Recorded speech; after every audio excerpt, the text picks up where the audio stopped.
नमस्कार दोस्तों, बहुत ही दुखद खबर आ रही है उत्तर प्रदेश से।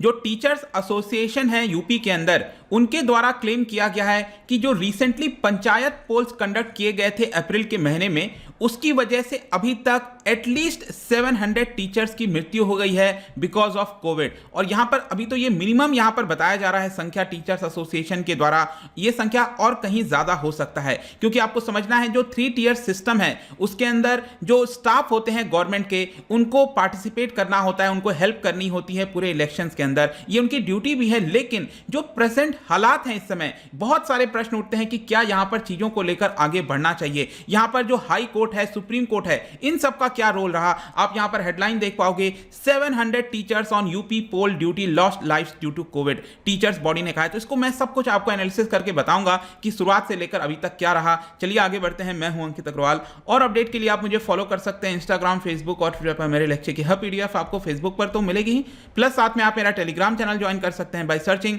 अंकित अग्रवाल ऑफिशियल। और जैसा कि आपको पता है यूपीएससी के एग्जाम्स आने वाले हैं, अगर आप अपनी प्रिपरेशन कर रहे हो इस साल, अगले साल जब भी, तो आप हमारे कोर्स को ज्वाइन कर सकते हैं, जहां पर आपको कॉम्प्रिहेंसिव वे में स्टैटिक, करंट, हर एक चीज एक जगह उपलब्ध करा दिया जाता है। चलिए देखते हैं एग्जैक्टली यहां पर हुआ क्या है। तो थर्सडे की ही बात है, बस 3-4 दिन पहले जो 3 टियर सिस्टम होता है पंचायत का, उसमें यहां पर टीचर्स के जो जीवन हैं, जो लाइफ्स हैं प्राइमरी टीचर्स के, बहुत सारे गए हैं because of Covid. Teachers union ने बोला है कि 700 से ज़्यादा टीचर्स ने अपनी जानें गंवाई हैं क्योंकि वो इलेक्शन ड्यूटी पर लगे हुए थे। और ध्यान रखिएगा, ये सिर्फ टीचर्स की बात हो रही है। एक टीचर जब यहाँ पर ड्यूटी पर जाता है, अगर उसको कोविड हो जाता है तो अपने फैमिली मेंबर्स में वो कितना फैला होगा, फिर उनसे वो कितना फैला होगा। मतलब एक मिस्टेक की वजह से यहाँ पर कितने लोगों को कोविड हुआ और उसके बाद कितने लोगों की जानें गई होंगी, उसकी संख्या तो शायद हम काउंट भी नहीं कर सकते। यहां पर तो डायरेक्टली जो लोग कांटेक्ट में थे, टीचर्स हैं, उनकी बात यहां पर कही जा रही है। जहां तक पंचायत पोल्स की बात है यूपी में, मैं आपको बता दूं, अप्रैल के महीने में, जस्ट पिछला जो महीना गया है, 4 फेजेस में यहां पर कंडक्ट किया गया था पंचायत का पोल। और ये संख्या देखिए आप, यूपी में पंचायत पोल कराना it is not an easy job. यहां पर 8.69 लाख सीट्स की हम बात कर रहे हैं।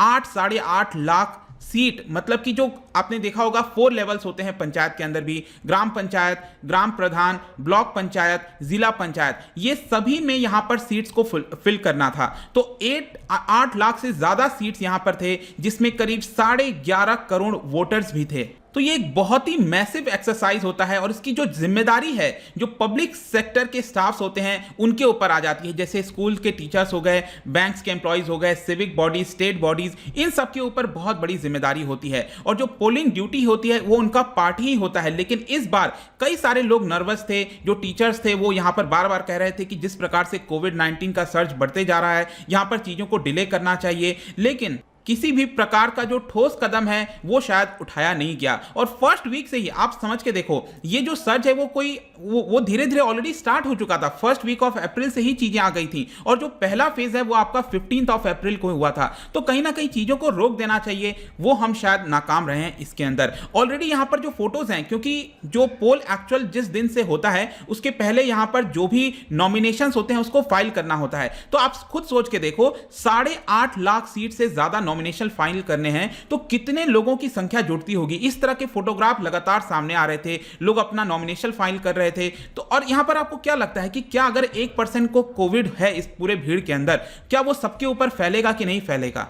लेकिन उसके बावजूद भी, इस तरह की सीन्स होने के बावजूद भी यहां पर कोई ठोस कदम नहीं लिया जा रहा था। इनफैक्ट जो टीचर्स यूनियन है उन्होंने कई सारे रिक्वेस्ट किए थे। अब रिक्वेस्ट देखिए, यहां पर ऑलरेडी चीजें डिले हो गई थी, लेकिन आज 2 मई को यहां पर काउंटिंग जारी है। जब मैं वीडियो रिकॉर्ड कर रहा हूं तो काउंटिंग जारी है, ऑलरेडी कई जगह खत्म हो गया होगा।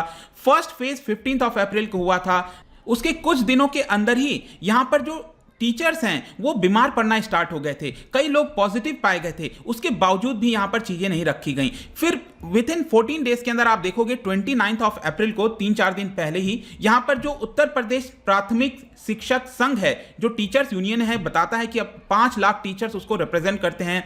उनके द्वारा एक पूरा लिस्ट जारी किया गया, जिसके अंदर उन्होंने 706 टीचर्स का लिस्ट में जितने लोगों की मृत्यु हुई थी उसका लिस्ट बनाकर यहां पर जारी किया। आप देख सकते हो कुछ की संख्या यहां पर नाम लिखे हुए हैं, लेकिन टोटल 706 टीचर्स का जो लिस्ट है वो यहां पर जारी किया गया था।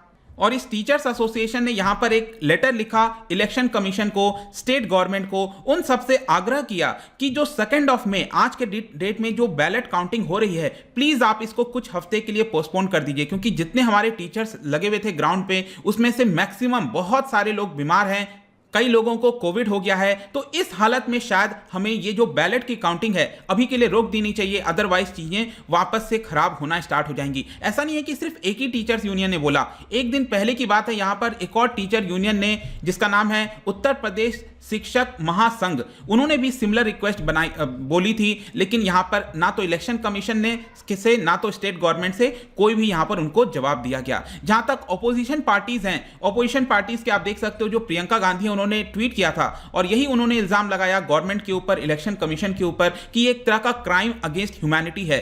समाजवादी पार्टी की जो लीडर है मायावती जी, उन्होंने यहां पर डिमांड किया कि फाइनेंशियल सपोर्ट और एक गवर्नमेंट जॉब देना चाहिए उन सभी फैमिलीज को जिनके घर से जो टीचर्स हैं उनकी मृत्यु हुई है बिकॉज ऑफ कोविड। और ऑलरेडी आप देख सकते हो 1 मई को, जस्ट कल की बात है, जो टोटल केस लोड है कोविड का ये 12.5 लाख उत्तर प्रदेश में चला गया है। टोटल एक दिन के अंदर 24 आवर्स में 34,000 से ज्यादा केसेस यहां पर निकल के आए हैं, लेकिन फिर भी आज जो काउंटिंग है, बैलेट काउंटिंग है, वो अभी तक जारी है। अब देखिएगा ये जो बैलेट काउंटिंग हो रही है आज 2 मई को, इसको लेकर मामला सुप्रीम कोर्ट भी गया था, वहां पर एक पिटीशन फाइल की गई थी और सुप्रीम कोर्ट ने भी इलेक्शन कमीशन से यही कहा, you want to proceed despite all odds, मतलब आप फिर भी जाना चाहते हो, कोई ऐसा तो है नहीं कि haven will fall if counting is deferred, मतलब उनका कहना था कि अगर 2-3 वीक के लिए हम डिले कर देते हैं तो ऐसा तो है नहीं कि कोई बहुत बड़ा यहां पर आपदा आ जाएगी, तो क्यों नहीं आप इसको डिले कर देते हो। लेकिन जो इलेक्शन कमीशन है वो कह रहा है कि we have taken a decision to go ahead. अब ध्यान रखिएगा, जब मैं इलेक्शन कमीशन कह रहा हूं तो मैं जो सेंट्रल इलेक्शन कमीशन है उसकी बात नहीं कर रहा हूं, मैं स्टेट इलेक्शन कमीशन की बात कर रहा हूं, यूपी के इलेक्शन कमीशन की। तो यहां पर उन्होंने कहा कि हम सारे प्रोटोकॉल्स को फॉलो करेंगे, काउंटिंग के दिन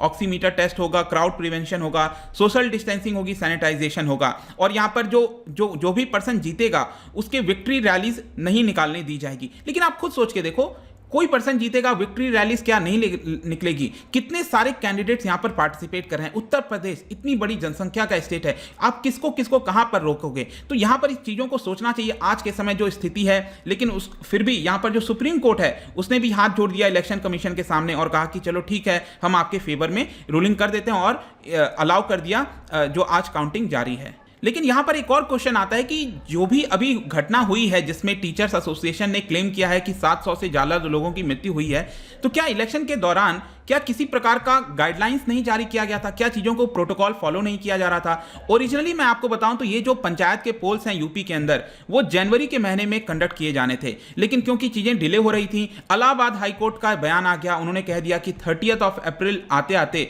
आपको ये पोल जो है वो खत्म करना है। तो आप देख सकते हो कि अगेन चलो ठीक है, इलाहाबाद हाईकोर्ट ने कह दिया, लेकिन इलाहाबाद हाईकोर्ट आगे चलकर मना भी तो कर सकता था, अगर वो अलाउ कर रहा है तो आगे चलकर मना भी कर सकता था, लेकिन कोर्ट ने भी यहां पर कोई कदम नहीं लिया। इलेक्शन कमीशन ने ऑल्दो मैं बता दूं कि गाइडलाइंस जारी किया था स्टार्टिंग से, लेकिन अगेन मैं वही कह रहा हूं कि एक तो थियोरेटिकल बेसिस पर गाइडलाइंस जारी कर देना वो ठीक है, लेकिन प्रैक्टिकली क्या आपको लगता है अगेन इस तरह के राज्य में, क्योंकि ये साफ दिख रहा था कुछ दिन के जैसे जैसे पोल्स सामने आ रहे थे और मैंने आपको पिक्चर भी दिखाया, लोग नॉमिनेशन कैसे फाइल कर रहे हैं, तो लोग वोट कैसे देने जाएंगे, ये सारी चीजें क्लियर हो गई थी कि गाइडलाइंस का कोई ऐसा महत्व रह नहीं गया है। और इन सारी चीजों को देखते हुए अब ये इतनी भयानक जो न्यूज है, 700 से ज्यादा टीचर्स यहां पर मृत्यु कोई छोटी संख्या नहीं होती है, कितने फैमिलीज, कितने लोग डिपेंड हुए होंगे अपने मेंबर के साथ, लेकिन स्टिल आप यहां पर देख सकते हो। कंक्लूजन में हम क्या कह सकते हैं, देखिए 29 अप्रैल को मैं आप बता दूं, योगी आदित्यनाथ जी ने यहां पर मेडिकल हेल्प के लिए बोला था कि ग्रास रूट पर ले जाया जाए। इलेक्शन जो कमीशन है वो यहां पर बैलेट काउंट अभी जारी चल रहा है। ऑल्दो 30 अप्रैल को क्या हुआ था, टीचर्स एसोसिएशन ने अपने मेंबर्स को बोल दिया था कि आप बॉयकॉट कर दीजिए, मतलब कि काउंटिंग वगैरह के लिए मत जाइए, लेकिन क्योंकि सुप्रीम कोर्ट का जजमेंट आ गया 1 मई को, सुप्रीम कोर्ट भी मानने को नहीं तैयार है। सुप्रीम कोर्ट भी तो फैसला दे सकता था यहां पर, लेकिन क्योंकि सुप्रीम कोर्ट का फैसला आ गया तो जो मेंबर्स हैं जो बॉयकॉट करने वाले थे काउंटिंग को, उन्होंने भी यू टर्न ले लिया और आज काउंटिंग जारी है। तो यहां पर बेसिकली आप देखोगे एक पर्सन का मैं बयान दिखाता हूं जो टीचर्स एसोसिएशन के मेंबर हैं, उनका कहना था कि हम सुप्रीम कोर्ट के अगेंस्ट नहीं जा सकते थे, हाँ हम चाहते थे कि इसको बॉयकॉट करें, हमने काफी कोशिश की कि यहां पर काउंटिंग आज अभी के लिए रोक दी जाए, कुछ हफ्ते के बाद कराया जाए, लेकिन हमें यहां पर फोर्स किया गया करने के लिए। और देखिए उनका बयान क्या है, यहां पर उनका कहना है कि आज के डेट में अगर अगर कोविड-19 उत्तर प्रदेश के छोटे से छोटे यहां पर गांव में पहुंच गया है, उसका एक सबसे बड़ा कारण है पंचायत पोल्स। हमने बहुत कोशिश की कि इसको रोका जाए, लेकिन देखिए उन्होंने एक हिंदी का मुहावरा बोला, नक्कार खाने में तूती का आवाज कौन सुनता है। बेसिकली मुहावरा ये कहता है कि बड़े बड़े लोगों के बीच, विद्वानों के बीच जो छोटे व्यक्ति होते हैं उनकी आवाज़ें कौन सुनता है। और साफ सी बात है, आप देख सकते हो यहाँ पर जिस तरह से जाने जा रही हैं जो हालात हैं, चीज़ों को थोड़ा सा सीरियस लेना चाहिए और यही आशा करते हैं कि आगे से चीज़ों पर ध्यान दिया जाएगा। ये जाने से पहले मैं आपके लिए क्वेश्चन लेकर आया हूँ। यहाँ पर हम पंचायती राज सिस्टम की बात कर रहे हैं, तो बेसिकली क्या आप बता सकते हो कि इसका मेन पर्पस क्या था? पंचायती राज सिस्टम लाने का भारत के अंदर मेन पर्पस क्या था? 4 ऑप्शन है यहाँ पर। इसका जो सही उत्तर है आपको पता ही है, मेरे इंस्टा पे तो आपको मिलेगा ही। अगर आप वहां पर नहीं हो कोई बात नहीं, टेलीग्राम से ले सकते हैं। मैं कई सारे एमसीक्यूज यहाँ पर डालता रहता हूँ, स्टोरीज के फॉर्म में आप जाकर प्ले कर सकते हो। अगर आप मुझसे इकोनॉमी पढ़ना चाहते हैं, कोई भी कोर्स परचेस करना चाहते हैं, स्टडी IQ ऐप पर जा सकते हैं। आई होप की वीडियो आपको पसंद आया होगा। मिलता हूं आपसे next time. Till then, thank you very much, see you soon.